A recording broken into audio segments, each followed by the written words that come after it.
whether you're on the East Coast, West Coast, or around the world. This is Coast to Coast. Who's got some feedback over there? I think you do. I don't know. All right. Well, it went away. So whoever it was figured it out. It could just be being awesome again because, as you can see, it couldn't find my camera this morning, so I'm using my built-in laptop camera, so that's cool. Yeah, I love it when that. I thought something looked different. Yeah. It's because it's all plugged in. It's just like I don't see it. It's like awesome. At least it's consistent though between StreamYard. Well, I mean, really lately it's just been StreamYard. Monday mornings apparently is a struggle. So we got that going for us. You can't have everything, Bo. Okay, you beat my Astros. I think the Seahawks won. You can't have all this good fortune. Hey, could we at least have the things we pay for? Jay, I got something to tell you. The reason why your Cowboys lost is because your nails are the Chicago Bears colors. You should not be sporting Chicago Bear colored nails when your team plays the Bears that weekend. And also, since the Astros were pooped to bed, maybe that blue and orange. That's Astros. That was also the reason. In fact, they've seen your nails and they're like, we're just going to lose games so that our season's over. Not only did they get swept and lost, the division at the moment, it's obviously season's not over yet, but they're not in the playoffs. Nope. Yeah, they're on the outside looking in. Nope. Yeah. So you are having a rough weekend there, Jay. Yeah, I didn't think you guys were going to get swept. Like that was. I didn't think so either, to be honest with you, but it happened. And the Alexander, the game last night, he gave up like 7 runs first inning. Just terrible pitching. Just terrible job at pitching. Framber Valdez, again, another terrible job at pitching. I think he got down 4 runs in the first or second inning. And then the only pitching game that was actually pretty good was Hunter Brown the first game. I don't think he gave up maybe 1 run. So, I mean, it was just our starting pitching just got hammered bad. Yeah, that second inning going for 7 runs was ridiculous. Yeah. I mean, and that's all, all I can blame that on is starting pitching. Our starting pitching just got hammered, and we couldn't catch up to it, I thought the first game or the second game, I thought we had a good shot because Pena actually got a grand slam. I think it was in the 6th inning. We were down 6-0 and made it 6-4. Yeah, 6-4. But we just couldn't get the last 2 runs. And it is what it is, man. I mean, if you don't want it, you don't want it. That's the way I look at it. So I guess we'll see what happens next year if we don't right this ship, which I got to be honest with you guys, I don't think they do. I think you're remembering the wrong game, man, because you only scored 3 runs. No, the second game. Oh, the second game. Okay. Yeah. Yeah, I'm talking about the second game. That's the game I went to. That's where I said Pena got the grand slam. Got it. I know. Got it. Yeah, it's okay. Well, anything that takes the attention away from the Cowboys. That don't even matter, man. Look, I told y'all since day one, I said this isn't our year. And I think we even talked about it imploding. And I'm waiting for the implosion so we can get this damn ship rectified. To be honest with you. I hear you. On the other hand, I had I'm not talking about the Phillies because it doesn't matter about them right at the moment because yesterday's game was absolutely amazing. They stunk up the joint. They had -2 yards passing. Yeah. In the first half. Yeah. I don't remember a time that I've seen them have negative yards in half. Like it was -2 yards passing in half. I think it was like 27 yards all day by halftime. Mm-hmm. And they come out in the second half and proceed to fumble ball. Frankie always bringing heat. Anyway. It was by far one of the most surreal games I've ever been to. Yeah, like 2 block kicks.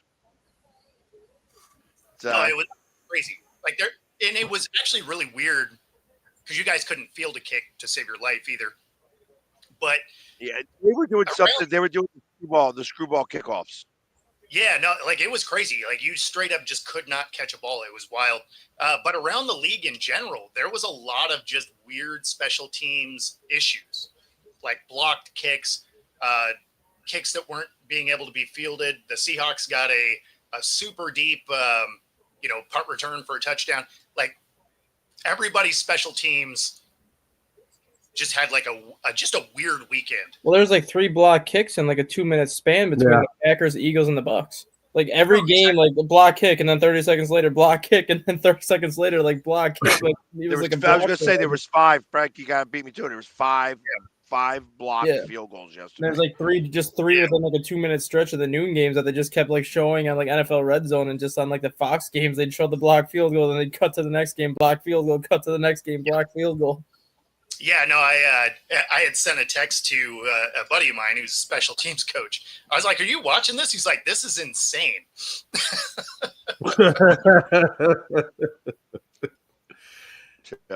But it's also week 3 of the preseason, as far as I'm concerned. So, I mean, most teams are starting to figure it out now. Like next week, it's for real. Yeah. Kind of reminds me from replacements. You get a fat guy touchdown, Freddie. You get a fat guy dance. Yeah, I was waiting for somebody. Oh, there we go. Somebody did jump in to break it up. I was waiting for somebody to the Eagle chant there.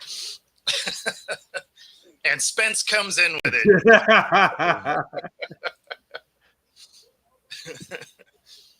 I think it was. Yeah, I was gonna say it was 10-0. I was like, it's 10-0 against that. I says, wow, that was another one that I kind of called that I thought was going to be a lot closer. It was. Yeah, I really. thought it'd be a close game. I didn't realize they were going to play as badly as they did. That's just one of those games where you overlook the opponent you're playing. Well, if that's the case, then Atlanta was like Ray Charles looking at the Panthers. Yeah. They never saw any of that. I mean, in Atlanta's defense, though, when was the last time the Panthers actually played a game like that? It's been years since the Panthers have won a game like 30-0. Oh, no, I totally get what you're saying. What? Hey, I'm curious. What game shocked you more, though? The Packers getting beat or Atlanta getting blown out by Carolina? Which one was more surprising? Oh, Atlanta, yeah. Just because the Packers defense still played well. Like they only gave up 13 points. It's just that the Packers offense just didn't do anything yesterday. Yeah, I mean, you kind of thought that that game might be close. Yeah. You didn't think it was going to be that low scoring, but you thought it was going to be a close game. You didn't think the Panthers were going to do anything. No. Right? You thought Atlanta was going to look at that as like, okay, this is get right game. We gotta get on track here because we suck. And turns out they just suck. Like who knew? Yeah. Who is the coach? Is it Raheem? It's Raheem Morris. He's the coach of Atlanta, right? Yeah, Raheem Morris. Yeah. David. So if you're ownership and you just watch the Panthers come in and blow out your team, do you think that's going to have how much? It will have a repercussion, but how bad do you think the repercussion would be in terms of his job security? I don't think it's going to have that many repercussions because the week before that, Atlanta went into Minnesota and beat the brakes off of Minnesota. So we've seen Atlanta, like, at their highest of highs, play really well. And then Carolina this week was their lowest of lows. And even when they lost to Tampa Bay week 1, that game was close pretty much start to finish against Tampa Bay. So Atlanta is kind of one of those teams where they're going to be in the middle of the NFC. They're going to win 8 or 9 games, be fighting it out for that final wild card spot. Whether they get there or not is another question. But they're going to have games like this where they shit the bed. But then they're also going to have games like they had against Minnesota where they're actually beating a team pretty good that no one expects them to beat that bad. That's just how Atlanta's been the last 7-8 years. Yeah, the thing that's frustrating with Atlanta and potentially gets people fired is the inconsistency based on what the roster is and how bad the division is. Right? You look at the division, you look at the roster, you're like, yeah, I mean, you guys should be able to, really not just compete in your division, but you should be able to have a real clear shot at winning it. And instead, they come out and look like they did on Sunday. and it's not like that was an aberration. We've seen that over the last couple of years, and their roster doesn't suggest they should be as bad as they are. Yeah. So it's those are the types of things that get you fired. Yeah. Aberration. I haven't heard that kind of a word in a long time, Bo. Hey, where are the toilet paper? Let's go.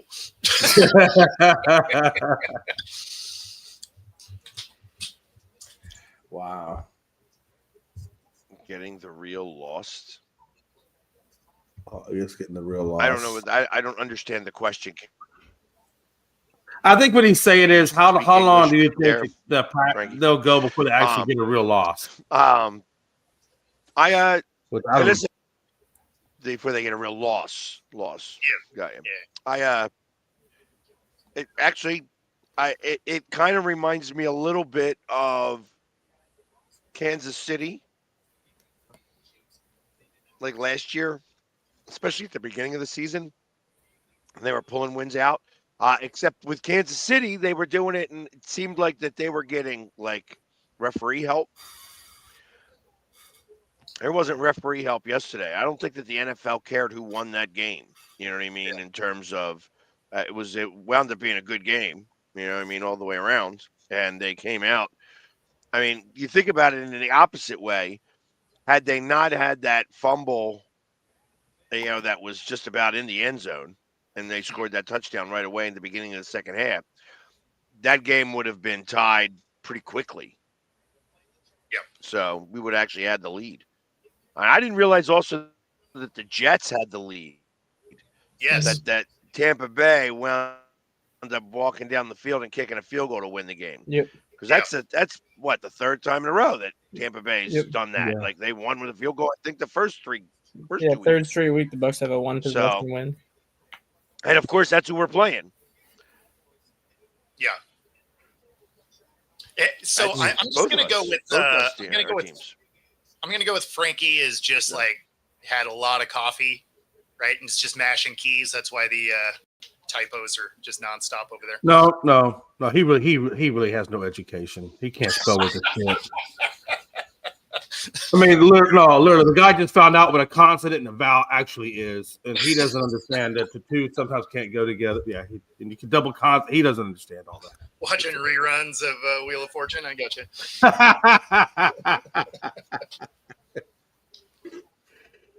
Oh man, no, Joe the Cowboy. Then there was 6 teams that are undefeated.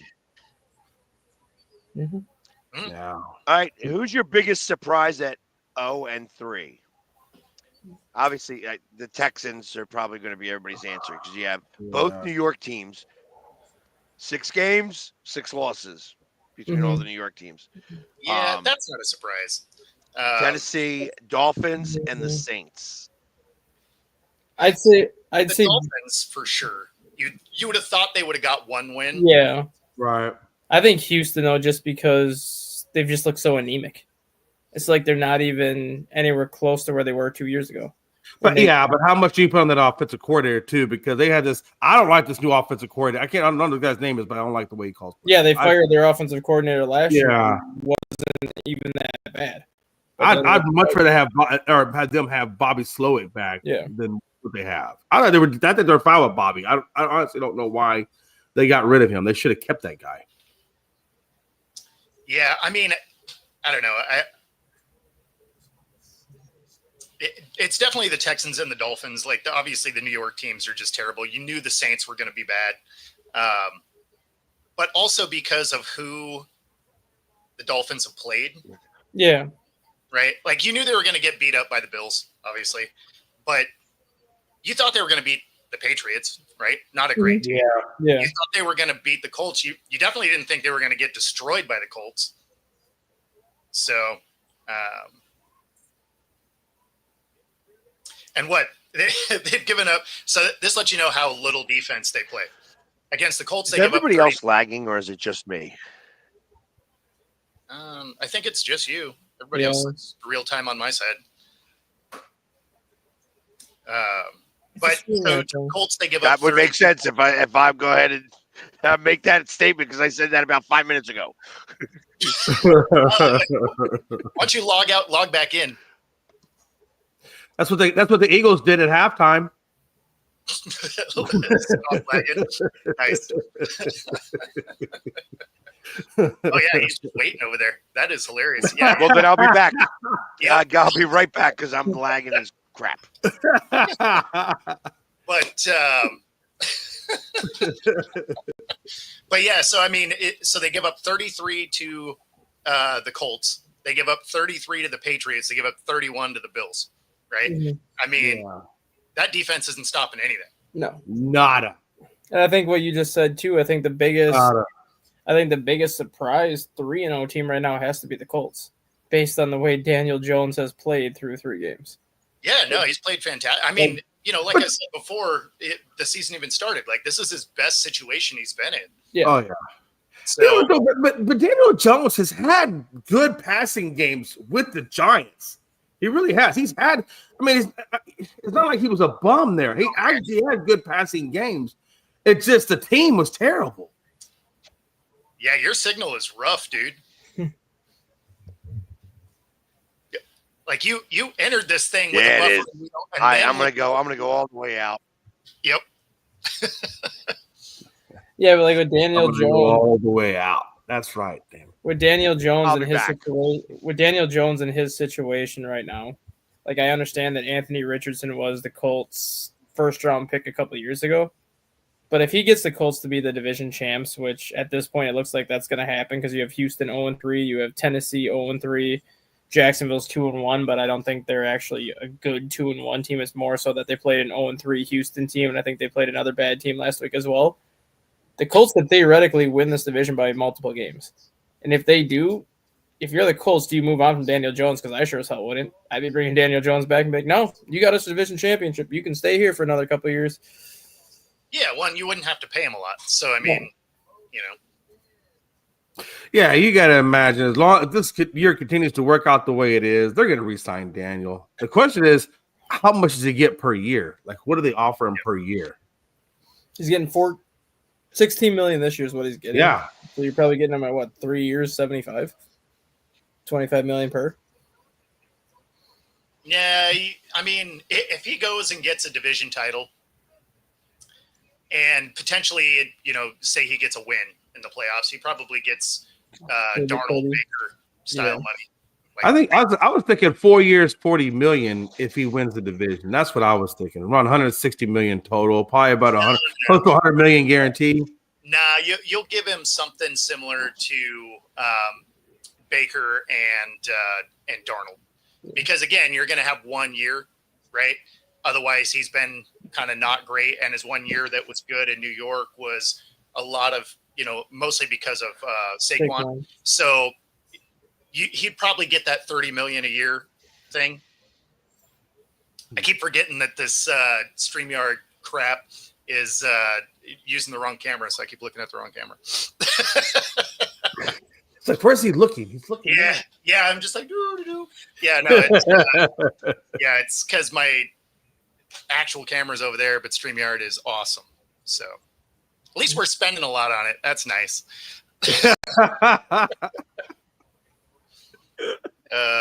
But yeah, no, he probably gets somewhere in that 30, 35 mil a year range would be my guess. Again, that's if he continues to ball out for the season. I can see 3 at $100.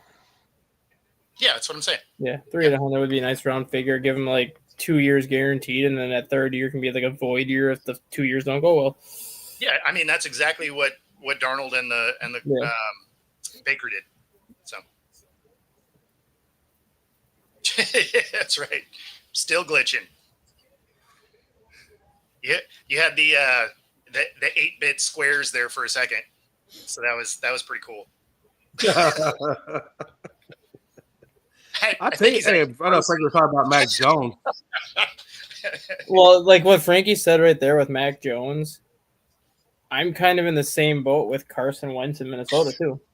Like if Mac Jones goes out and goes 3-0 with the Niners, yeah, what reason do you have to bench him and go back to Purdy at that point? You ride Mac Jones has been a starter before. Yeah. Like you ride the hot hand as long as you can ride the hot hand with Carson Wentz. Yes, Carson Wentz didn't have like a blow your socks off game yesterday. He only had 174 yards passing, but he had 2 touchdowns, 0 interceptions. Like, if Minnesota's going to win games with Carson Wentz, there's no incentive to go back to J.J. McCarthy until the hot hand starts to cool off. Like, you ride the hot hand as long as you have it. Yeah. Yeah, I mean, the Colts will be interesting when we play them. You're going to end up with some tape on them now that we're a few weeks in. So, the first couple of teams that played them, I think, got surprised. That won't be the case by the time we see them. So,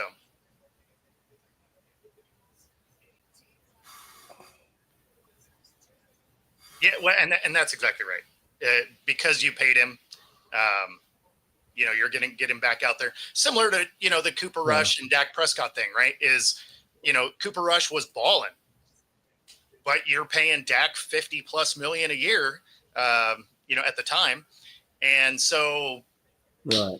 you gotta put your high dollar guy out there. That's why I could never be like a coach in the NFL, because I wouldn't care how much a player is making. If I have a player making a fraction of what a $50 million a year player is making and they're playing better, I'm playing the better player. I don't care what. I'm not the one that signed the check. I get that.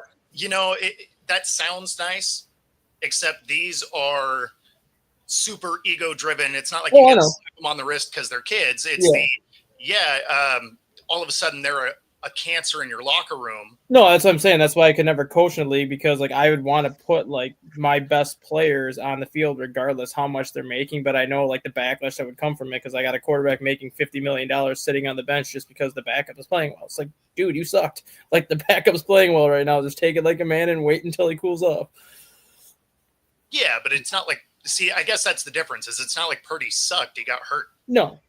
So it's not like you're like, hey, I'm benching you because you're not playing well. Yeah. So you have a star guy that balls out for you routinely, and then he gets hurt. You have a guy, he plays well. You're not going to just not have your starter start. Yeah. I think if anything, it kind of lets you know that, hey, if Purdy was to go down again, even if it's playoff time, that we can still put a quality product or a competitive product out there. So I guess if anything, it just lets you know that you have a very solid backup if that was to happen. And Frankie, nobody's saying Daniel Jones is going to light it up. Come on. Nobody on this panel is like, oh, he's Joe Montana now. I don't think he has to light anything up. I think he just has to play within the system, be the game manager, don't turn the damn ball over, and let's roll. I don't think you have to light it up. That's not the point of it. No, exactly. Yeah. Yeah, I mean, that team is set up so if you play within the system, they can apparently. Yeah.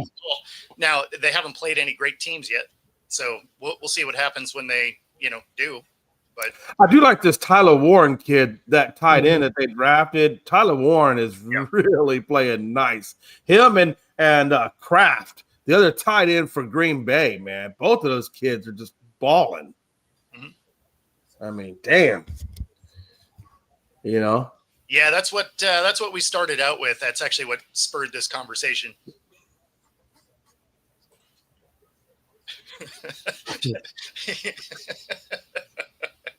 Yeah, pretty much.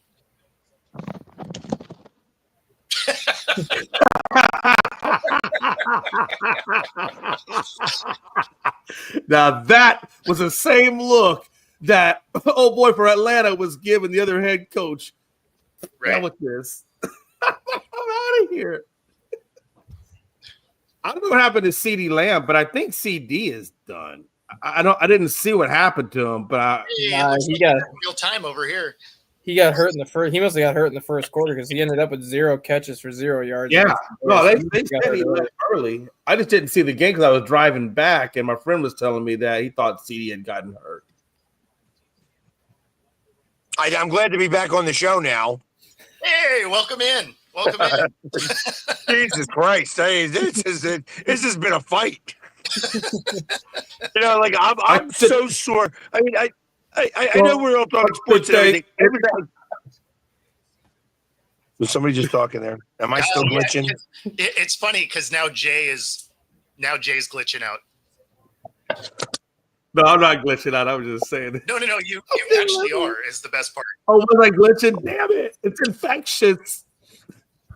I mean, I went to Baltimore this week to go to the Big Dill Pickle Fest, and I haven't moved like I did there in like maybe like 20 years, and then to go to that game yesterday is like my body's just like I sometimes forget that I'm 50 plus, and my body hurts now. In a big way. So yeah, your body will always let you know you're not as young as you thought you were. Yeah. I ain't as young as it's something like that. Exactly. Yeah, that's just what I call mourning. No, you know what? Though? You know, I knew I was getting old when I sit in these when I do go to games and I sit in these stadiums. I can't sit there for very long because my knees start hurting real bad because you don't have a lot of leg room there. You know what I mean? Yeah, it's what I like about football is you stand up a lot. Yeah. I don't get to sit down much at all. So it's usually standing the entire time. And Well, I mean, it makes sense for Cowboys fans. They're sitting the whole time. Their team's out of it inside of 5 minutes. They're just like, well, bring the beer. No, what you do with the Cowboys game is you actually do stay for the whole game because everybody else is leaving. So it's the reverse effect. If you don't want to have to wait in traffic, just wait the whole game. By the time the game's over, you have a clear shot all the way home. It's not a big deal. That's fair. Yeah, just go to the TCs across the street. I don't think I'd be up to coach the Seahawks. I might be able to coach the Storm, though. They fired their coach yesterday. Mm-hmm. Wow. Saw that. Yeah. So Coach Quinn is out. WNBA is going to be an interesting landscape this offseason. So they have their new CBA getting talked about. So almost every player negotiated their contract so that they end this year. So about 90% or more of the league are free agents going into this offseason. Oh, damn. You have a new CBA coming. You have 2 new teams, which their expansion has an expansion draft where they can select players from teams as well. They can protect them, similar to what the NHL does. And so this offseason for the WNBA is going to be wild. So do you think it's going to be like mass exoduses and people changing teams quite a bit now that they're all free agents? Or do you think I don't think there's a single team that's going to look even remotely close to what they look like this year. Yeah. Wow. Like that is going to be wild. Yeah, it's going to be incredible turnover team to team. Basically, it's going to be like all the players are against the wall, and the team's just going to be like, "I take you," and then like it's going to be pretty crazy, especially with. It also means that if they're all free agents, they're not going to be in that part of the draft, and you could see one of these expansion teams buy a championship. No, exactly. That's what I was thinking. Exactly. So if you're an expansion team, this is the perfect time to come in the league. It really is because the whole league is getting shaken up at this point. Yeah, I mean, this is going to be a cool offseason to watch just to see how the players get dispersed across the league. There's still going to be plenty of players that they can try and steal, though, because all the rookies are under contracts. Yeah. Right? So you still have a lot of rookie deals that you could be picking from, but then you can just go buy all-stars. And so, yeah, could be wild. Will Caitlin Clark's still under contract, right? Yeah, she's on a rookie deal, and you can still protect. I think it's 2 players. Yeah, so Caitlin Clark will be protected, and then that other good player for the Fever will be the 2 players the Fever protect. Oh, Cunningham, yeah. Hey, what's going on with Angel Reese? I saw she was getting into all kinds of trouble with, I guess, stuff she's saying. I didn't see what she said, but I did see where they. That is actually one of the biggest topics of the WNBA right now. Is the Chicago Fire have to decide if they're going to protect Angel Reese or not? Yeah. Yeah, well, because they're going to protect Cardoso. They're going to protect Cardoso for sure. And with Angel Reese being on the rookie deal, do you protect her? Do you protect Haley Van Lith? Do you protect some of these other players? But given the problems that Angel Reese has brought to herself, does Chicago really want to protect her? Yeah, that's my point. I mean, like, I'm almost thinking her time at least in Chicago is done because of that. I mean, some of the sometimes irreversible comments. If she doesn't get picked up, does she change her brand from Me Bounds to No Bounds? You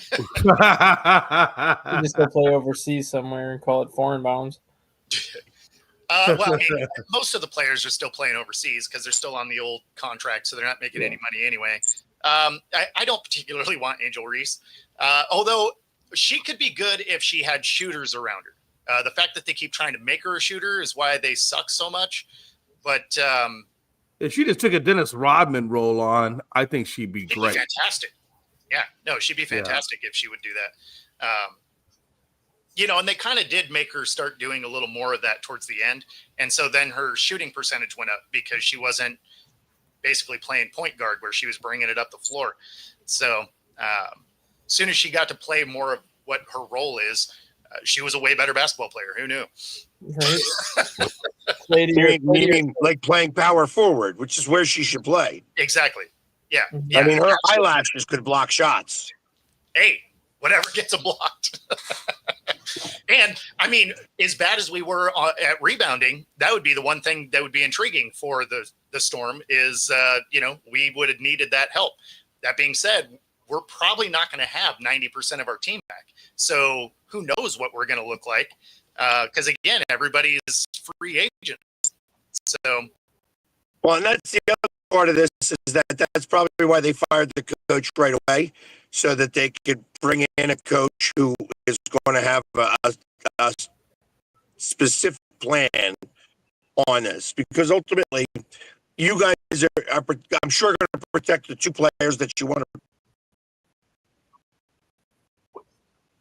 We actually only have one because we didn't use them.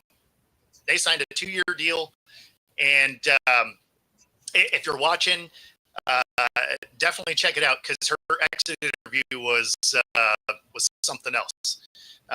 Because she was like, "I'm not taking questions. Oh, I'm just letting she plays. I'm here so I won't get fined." Yeah. So, check it out. It's on my YouTube there. Every single one of the exit interviews for the Storm is there. Yeah, not about it. Don't want to be back.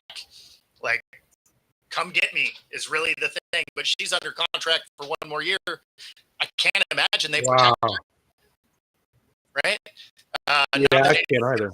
Her either because she didn't play all year, really. I mean, what would you be protected at? That would just be protected at a cancer in your locker room or on your team. I mean, if she was actually healthy all year and she was just clean scratches, none that they lost, that they didn't need to lose. They just decided not to.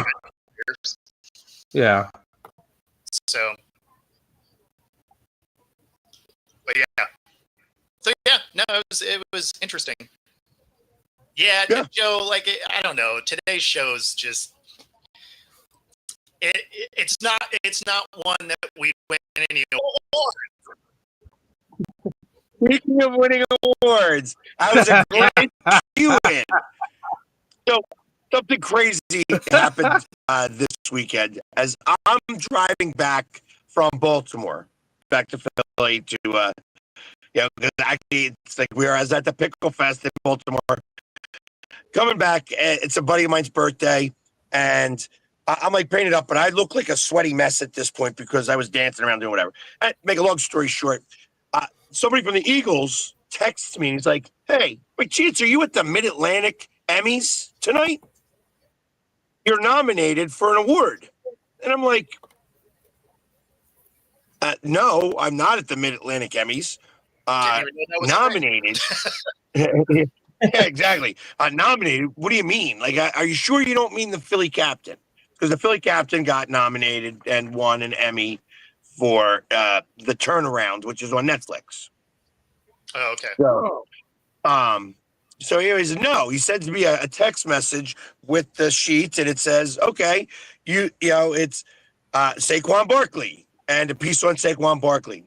The Eagles win the Super Bowl and a piece on that, and Siobhan, the reporter, her last name isn't right on me, and I can't get it off my phone because I'm using it right now. Siobhan from NBC 10 for the piece on the Philly sports guy. And so and the guy who texted me works for the Eagles. They had won an Emmy for unscripted. So I was like, hey, congratulations. That's freaking awesome. Let me know if I win. 20 minutes later, he texts back and he goes, dude, your piece won. And I'm like, what? That's incredible. And then they showed the piece there. Like, obviously, I'm not there. I text the girl who did the piece. She's not there. Oh, that's funny. So nobody's there to like it, and it wound up winning. I was like floored by it. I thought it was hysterical. But I will put the piece up. It's a 2.5 minute piece. It is a good piece. And they do like they came into my apartment and everything. Thank God I cleaned.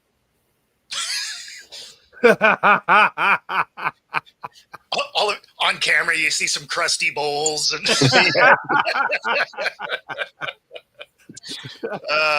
no, that's awesome though, man. Yeah, so it's like I said, I feel like that I won the Emmy. Yeah. Yeah. Well, do you I get figure I'm gonna have an Emmy party though, or something, or Well, she'll get the piece. You probably don't get one, right? No. There's no reason for me to get one. Yeah. But the fact that I beat out Saquon Barkley and the Eagles winning the Super Bowl is pretty incredible. That is pretty awesome. Right. That is pretty So that yeah, is very incredible. and that just added to my weekend. So and the fact that the Cowboys lost, the Eagles won, all that stuff is just made for a very fun weekend. That's right. The world is right. Houston got smacked.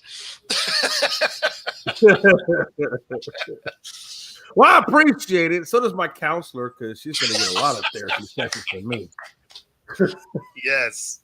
And I tell you, since I did the interview up in Seattle, you guys have won like 12 of 13 games. Yeah, they've been on a heater. Since I said that I was rooting for them. Yeah, they're they're like 13-1 in their last like 14 games. So I mean, like it's kind of impressive. And baseball is a superstitious sport, so I'm going to need you to reverse everything you just did, Pags. No offense, Bo, but I need you to reverse that crap. So whatever it is you did, we got to reverse it. You can keep the award though, but everything else we got to reverse. So I don't get to keep the award anyway. So no, but I mean the recognition of the award. I mean, she'll get the award, but you get the recognition. The fact that I didn't know, and it almost seemed to me like the girl didn't know who did the piece, so that nobody knew that there was even that we were even listed for the award. So the next question is, do you see Seattle clinching the division by this weekend, knowing that they have the 3 games with Colorado coming up? That's really possible because obviously Colorado is terrible. The other thing that's interesting about that is Detroit is playing so bad. Guardians are just on fire too. Yeah, well, yeah, Detroit's a dumpster fire too. Houston could be out of the race altogether. Cleveland can find their way in. Seattle, by the end of the week, if they sweep Colorado, the Rockies, they actually get a first round bye. Yeah, they'll be the 2 seed behind Toronto. Yeah, like that is wild because they're 2 games up on Detroit now. Mm-hmm. So it's crazy.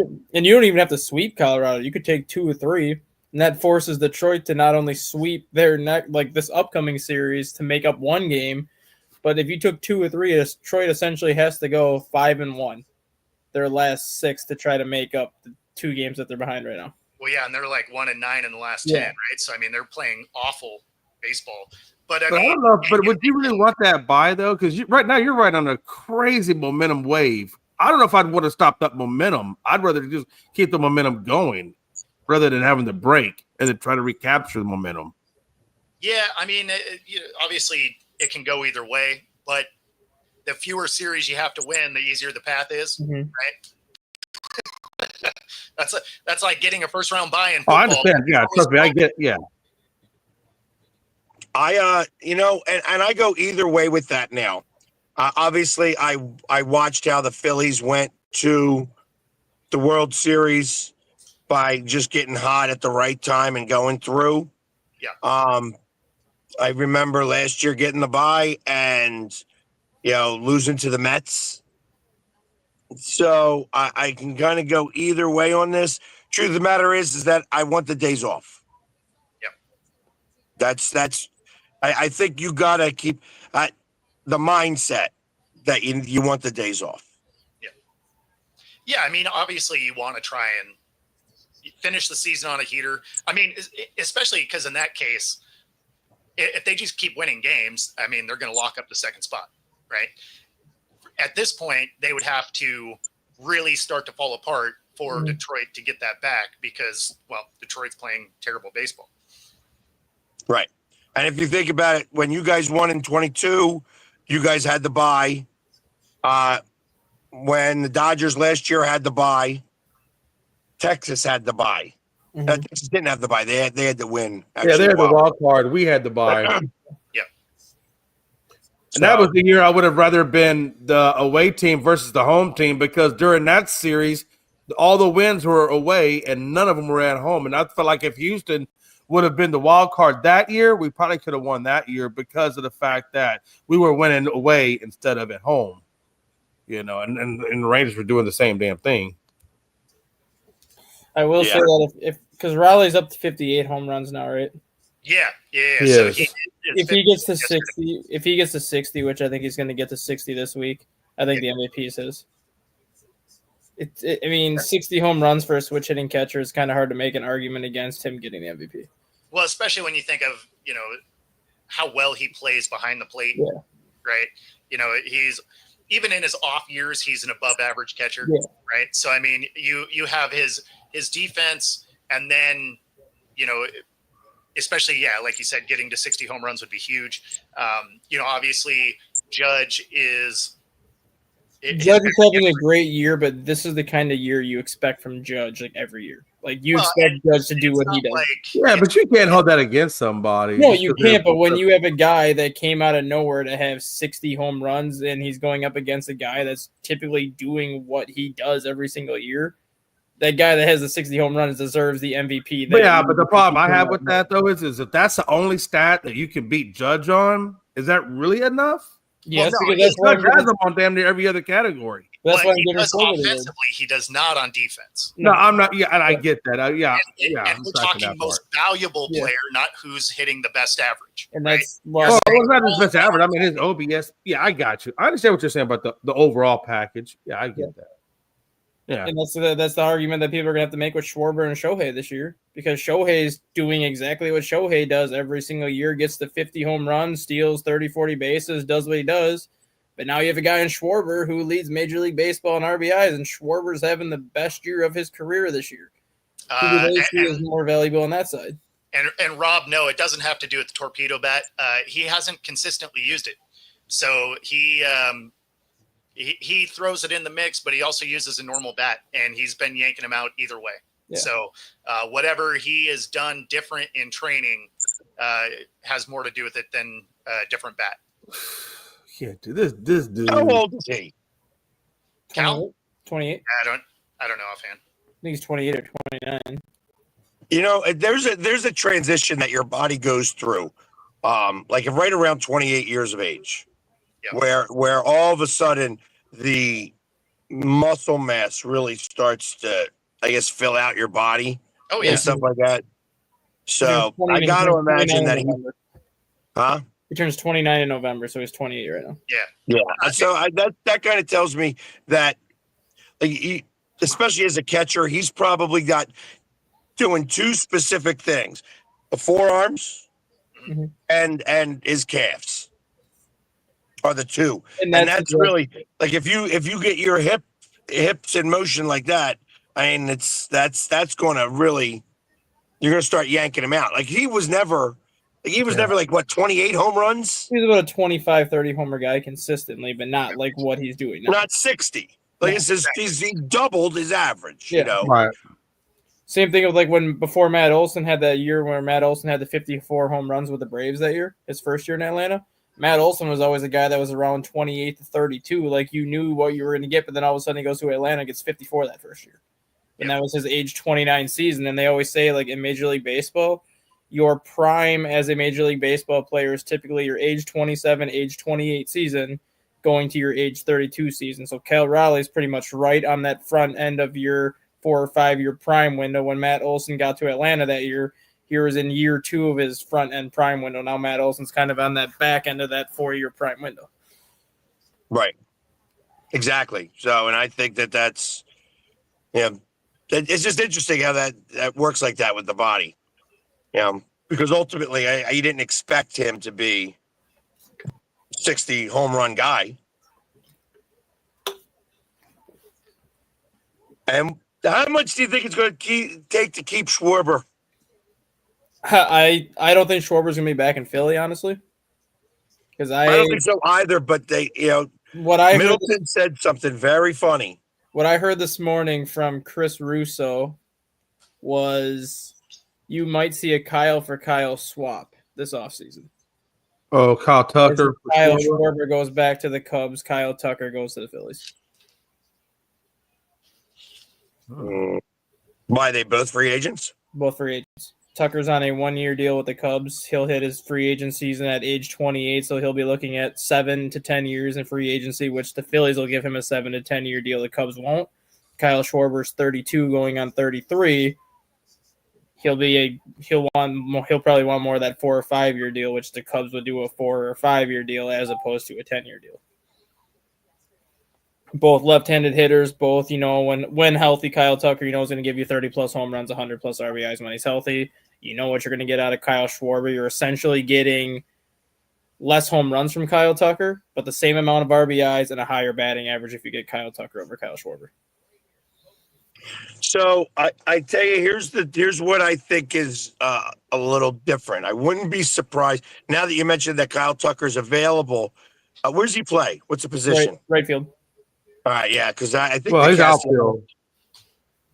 Castellanos is maybe on his last leg here. You put Castellanos at DH if you got Tucker. No, he's on his last. Like, I don't think he's going to be here next year. Okay, so yeah, Tucker plays right field though. So that. He plays right field. He also plays center. That fills in that spot, and I love Castellanos. He's one of my favorite players on this team. However, he's had a really rough year, or at least a rough little bit in this year. But Middleton said specifically, it's only money. If money's the problem, we're going to have him back. Yeah, money. Yeah. So I think they had 3 million over. We've had over 3 million people. Yep.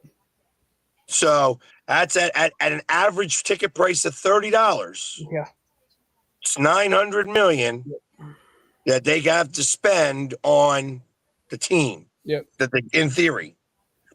I think if it comes down to it, I think the bidding war is going to be between the Cubs and the Phillies for Schwarber, mainly because Jed Hoyer has publicly admitted now the last 3 years that the biggest mistake he's made since taking over as team president was letting Kyle Schwarber go. And when he let Kyle Schwarber go, it was because Kyle Schwarber was the left fielder, one of the worst defensive outfielders in baseball, and they didn't have a position for him. And then the year after they let him go was when the universal DH came a thing. He's like, had we known that universal DH was coming, we would never have let Schwarber go. So now it's kind of like he's going to try to basically do right from the wrong that he did in the first place and try to get the guy back that he never wanted to get rid of in the first place. It was just the fact that you had a terrible outfielder that had no real position on the team at that point, but then the DH comes into play and it's like, crap, we should have sucked it up for one more year and then went from there. And then they're going to throw the Reds in the mix. The Reds is the other team that kind of, I feel, maybe Cleveland's, but only because of like the Ohio thing. Yeah. The Guardians wouldn't spend that on Schwarber though. That's the problem. They have such a small payroll. They wouldn't go after and have 2 guys making 6 figures like Jose Ramirez is making. They wouldn't go that high. The Reds are starting to spend a little more, but even then, that's kind of a reach for them to go and spend that kind of money on a player for that long of a term. Yeah, but you think about all of the jerseys that you're going to sell right away. Oh, yeah, definitely. So you'll make that money very quickly. And you put Schwarber in Great American Ballpark, he's hitting 60 a year because he's going to just make that park look small for the 81 games that he has there. Right. So, but there's a piece of me I'm that curious to see if believes the Reds beat out the Mets too, especially where the Mets been playing. They will. Well, the Reds had the final wild card spot now if they had just swept the Cubs in a 4-game series. Yep. Yeah, I saw that. The Mets are on the outside looking in. And honestly, if I'm the Dodgers, the team that I do not want to see in the wild card round is the Cincinnati Reds because that pitching staff that the Reds have can beat any team in the best of 3. You have Hunter Green, who's got like a 2.62 ERA. You have Andrew Abbott, who's like a 2.5. And then you have Nick Lodolo, who's like a 2.8. Those 3 guys would be the 3 guys pitching that wild card round. That 3 right there can beat any team in the best of 3 series. Maybe not a best of 5 because they don't have the offensive horses to hang with some of these teams for a 5-game series. But for a best of 3, if the Reds can win these games 3-1, 3-2, Cincinnati would scare the crap out of me if I'm the Dodgers right now because of that pitching staff. Whoever's in that 6th spot is usually a scary team in general. It's going to be the Mets or the Reds. Yeah, but the Mets don't scare me. I mean, what would scare me if the Dodgers, because we beat them last year. Like if I was the Dodgers guy, but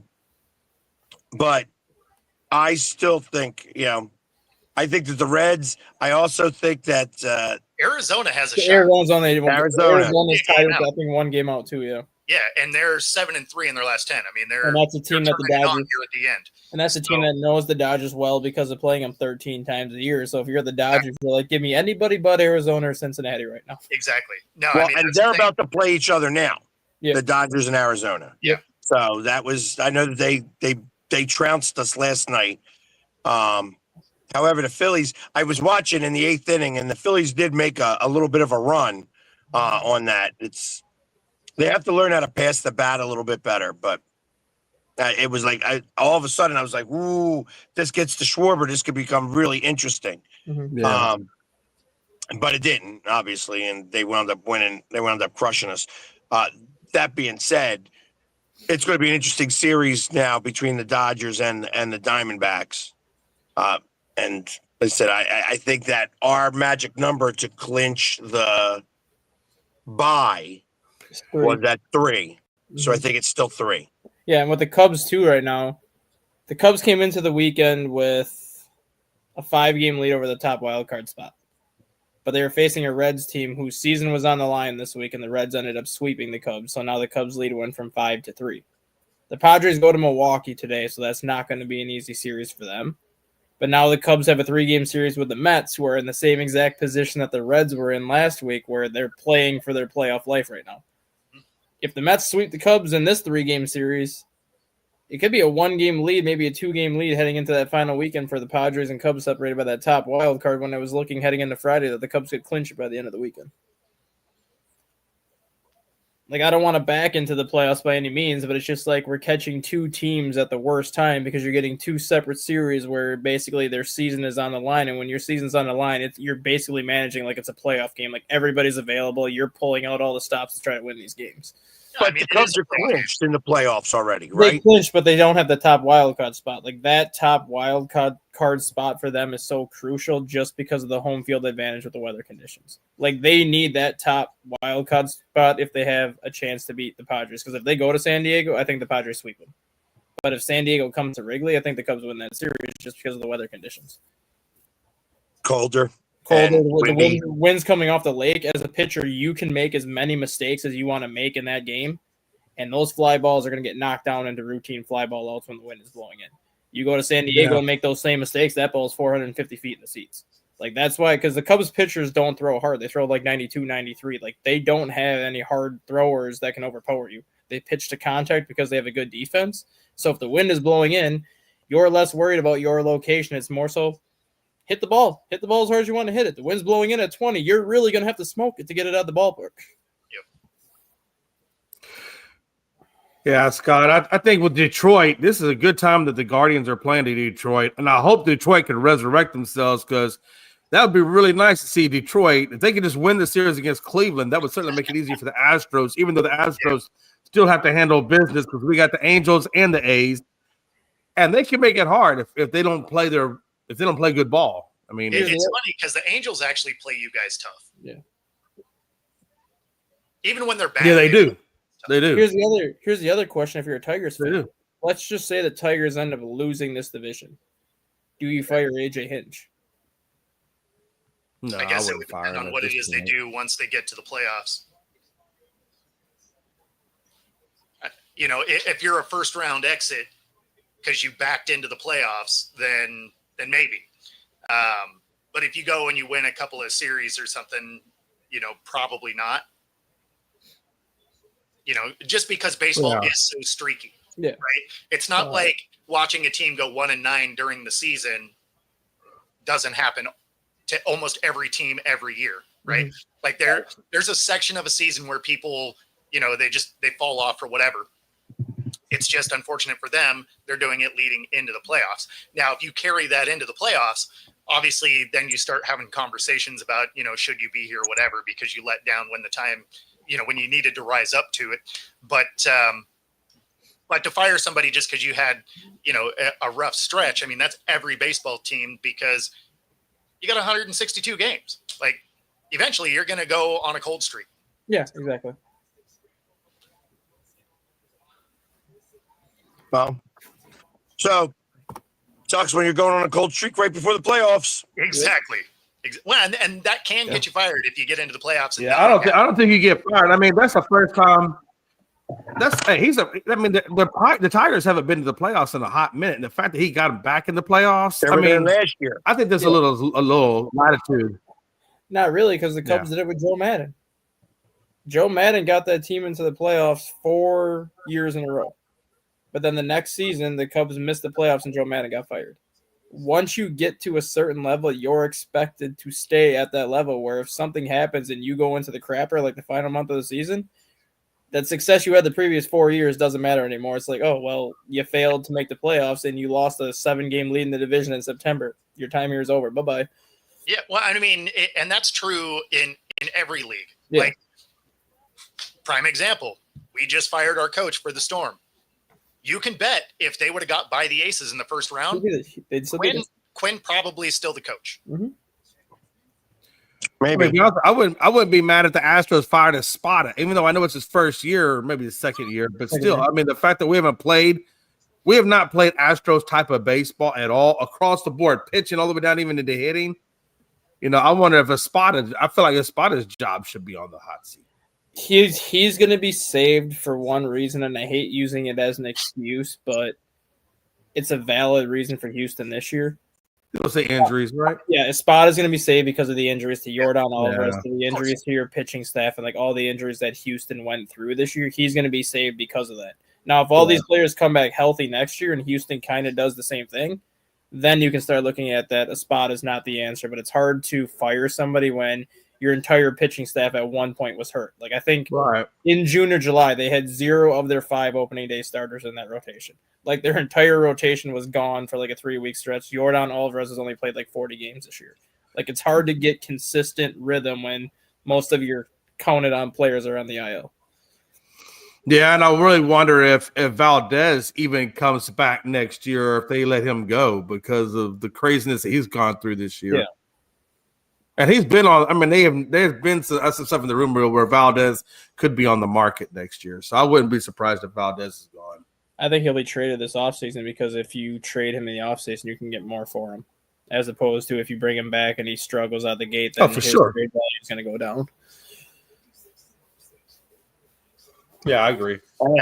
That's it. All today. That'll do it. We come to the end a little underwhelming, kind of like the Astros. If you're watching, be sure to like and subscribe. And otherwise, we will see you tomorrow. Take it easy, everybody. Peace.